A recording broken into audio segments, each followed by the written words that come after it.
Saudara, apakah gaduh batalnya Indonesia menjadi tuan rumah Piala Dunia akan memengaruhi elektabilitas tokoh dan juga partai politik? Kita akan berbincang dengan Sekretaris Jenderal PDI Perjuangan Hasto Kristianto dan juga sudah ada Direktur Eksekutif Indikator Politik Burhanuddin Muhtadi.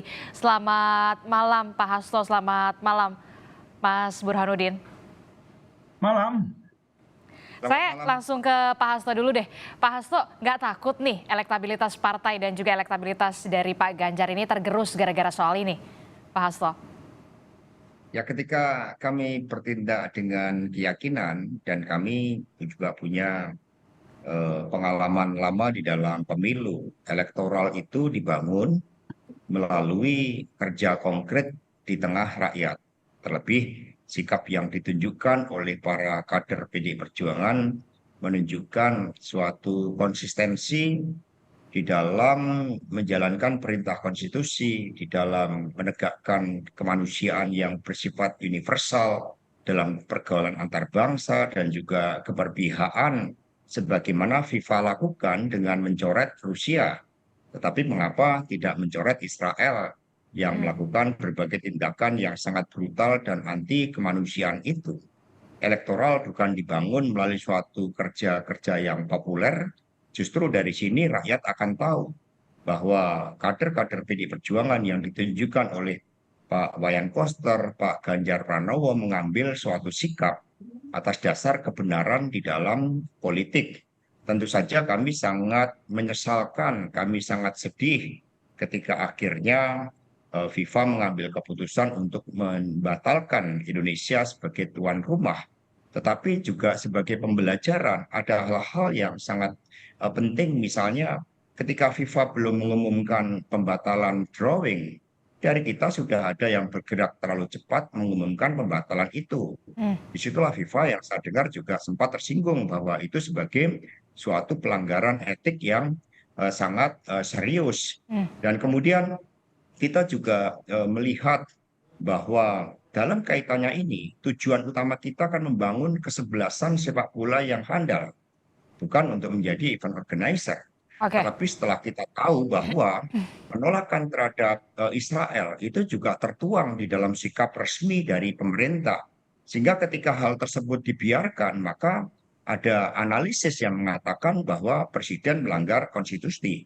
Itulah yang kemudian ditunjukkan oleh para kader PDI Perjuangan juga untuk membentengi pemerintah dengan Oke. menyatakan sikapnya yang sangat tegas. Dan sebenarnya persoalan ini tidak perlu terjadi sekiranya FIFA juga tidak menerapkan standar ganda, sekiranya FIFA berani mencoret Israel yang nyata-nyata melakukan suatu tindakan anti kemanusiaan. Oke. Bahwa ini mungkin ada yang mengatakan membawa implikasi terhadap elektoral, kami meyakini elektoral PDI Perjuangan justru akan naik, bukan malah turun. Oke, saya langsung ke Mas Burhan deh. Mas Burhan, Pak Hasto ternyata optimis sekali elektoral akibat gara-gara ini nih tidak akan turun, tidak akan tergerus, justru malah naik. Tanggapan Anda melihatnya seperti apa, Mas Burhan? Ya mungkin perlu diuji lebih jauh melalui survei tatap muka yang saintifik, terutama pasca keputusan FIFA membatalkan status tuan rumah kita dalam Piala U20. Hmm.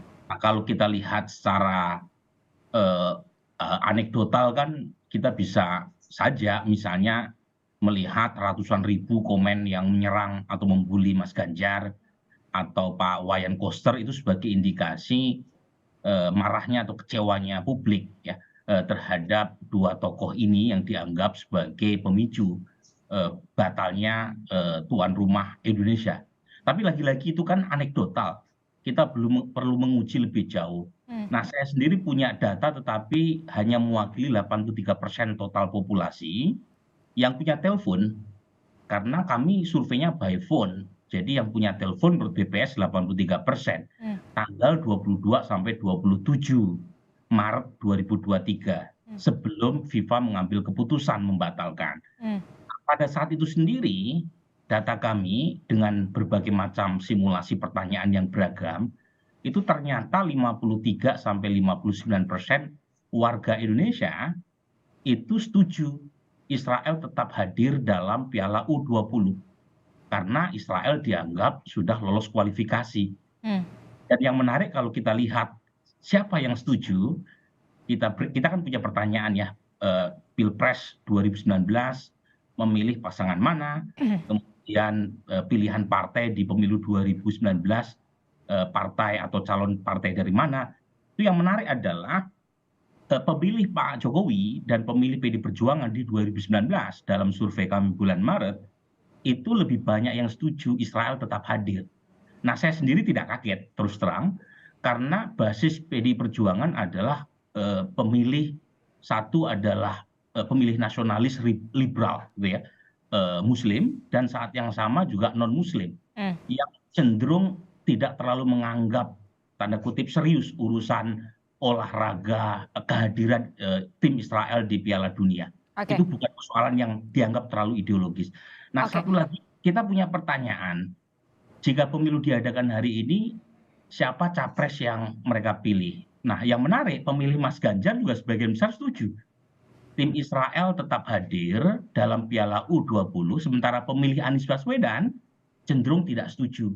Jadi saya melihat memang kita belum tahu soal efeknya ya, tetapi setidaknya ada perbedaan aspirasi antara opini elit dengan basis massa di tingkat bawah. Nah, ini yang menurut saya perlu dimitigasi oleh PD Perjuangan agar jangan sampai punya efek elektoral. Mumpung pemilunya masih jauh, ada 11 bulan ke depan, sehingga kecewaan ini bisa dinetralisir. Oke, jadi perlu ada mitigasi bagi PDI Perjuangan agar elektoral ini tidak merosot begitu ya. Saya ke Pak Hasto. Pak Hasto, ini ada beda pandangan soal sikap partai PDI Perjuangan dengan sikap dari Presiden dan juga Wali Kota Solo Gibran Rakabuming Raka soal ini. Tanggapan Anda seperti apa? Ya, perbedaan wajar. Kita kan namanya Partai Demokrasi Indonesia Perjuangan. Tetapi ketika menyangkut hal yang prinsip, kami berikan penjelasan. Mas Gibran juga memahami hal tersebut. Nah, terkait dengan hasil survei dari Mas Burhan tadi, itu kan berdasarkan mereka yang punya telepon. Dan kemudian kita melihat belum terjadi berbagai kontroversi yang terkait dengan penolakan timnas Israel ini.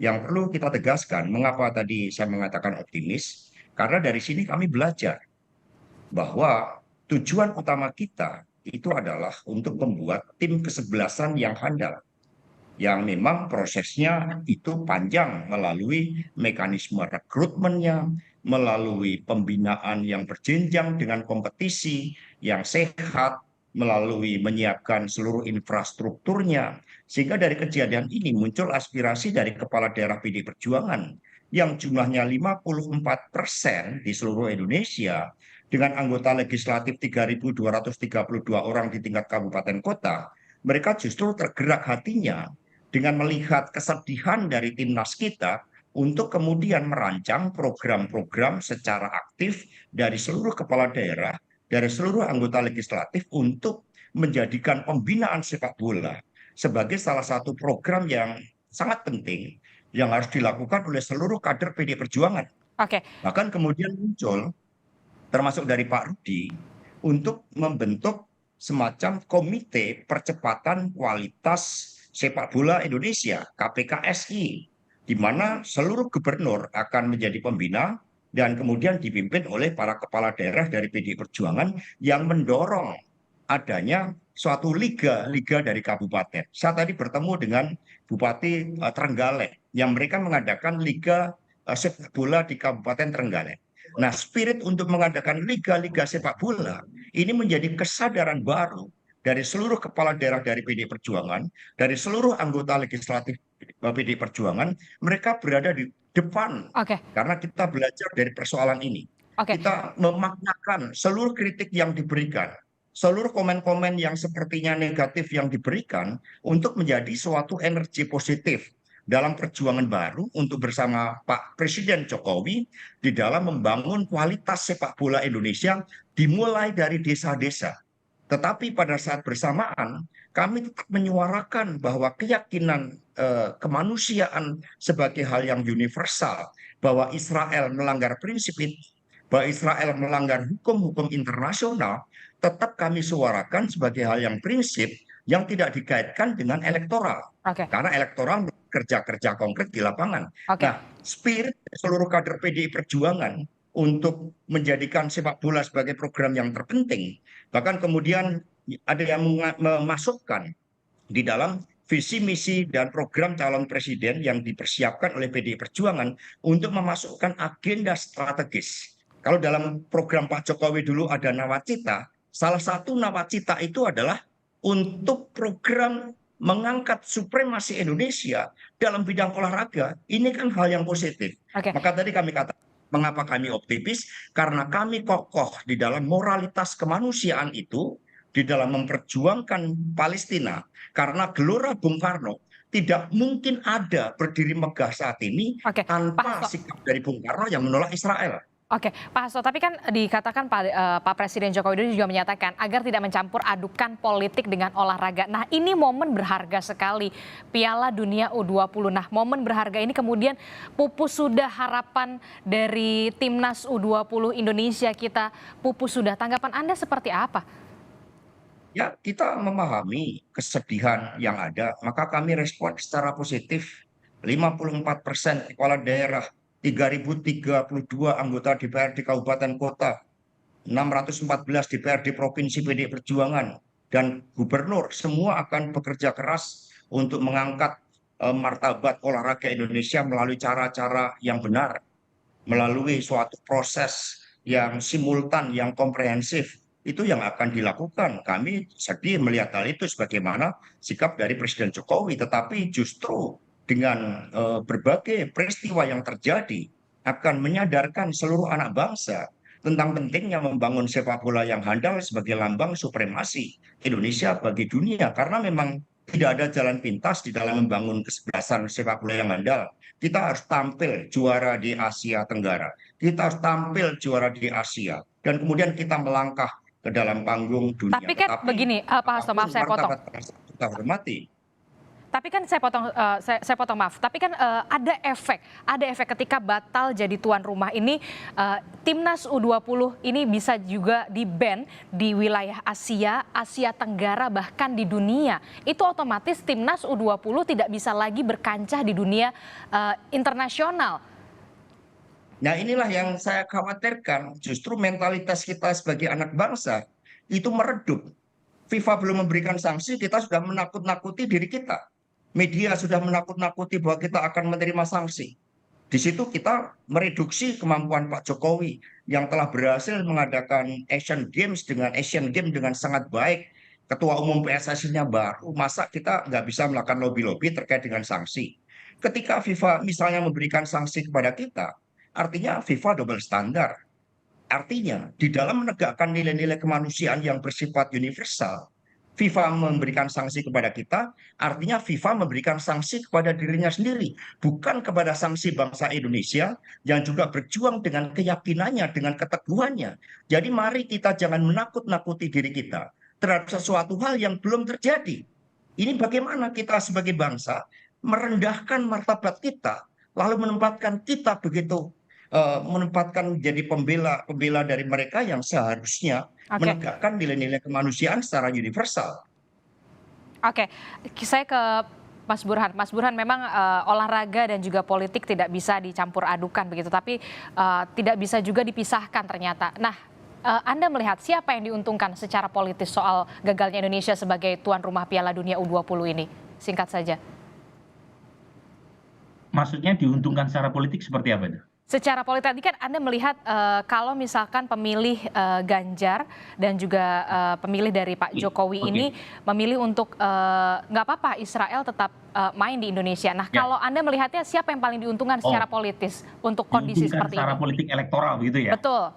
Oke, jadi begini, survei ini dilakukan 22 sampai 27 Maret pada saat opini atau ruang publik kita itu dibombardir dengan penolakan tim Israel datang ke Piala U20. Jadi pada saat itu, tetapi ternyata data empirik menunjukkan mayoritas publik tidak mempersoalkan kehadiran Israel di Piala U20 karena Israel dianggap sudah lolos kualifikasi.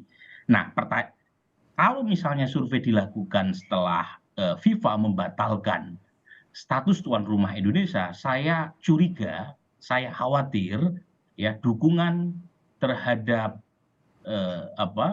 Piala U20 meskipun dengan resiko menghadirkan Israel itu makin besar karena ternyata FIFA sudah memberikan hukuman yang sangat keras. Terlepas soal tadi ya, siapa yang salah, apakah FIFA, double standar dan seterusnya. Nah, pertanyaan tadi adalah siapa yang diuntungkan? Nah, saya melihat yang diuntungkan secara elektoral itu Prabowo Subianto. Jadi Kenapa? kenapa?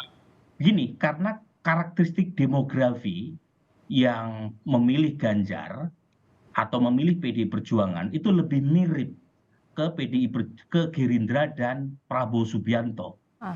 Sementara mereka yang memilih Anies Baswedan itu cenderung datang dari kelompok-kelompok Islamis yang memang dari awal menolak kehadiran Israel. Nah, jadi kalau misalnya ada kelompok liberal, kelompok nasionalis yang kecewa terhadap sikap PDI Perjuangan, kita tidak tahu ya, kita harus uji. Kalau misalnya ada kekecewaan itu dijatuhkannya itu ke pihak yang tidak terlalu jauh secara ideologis. Dan itu adalah Prabowo Subianto. Jadi terlalu jauh kalau misalnya kekecewaan itu dibawa lari ke Anies Baswedan. Karena mereka menganggap Anies Baswedan sebagai antitesis dari Presiden Jokowi.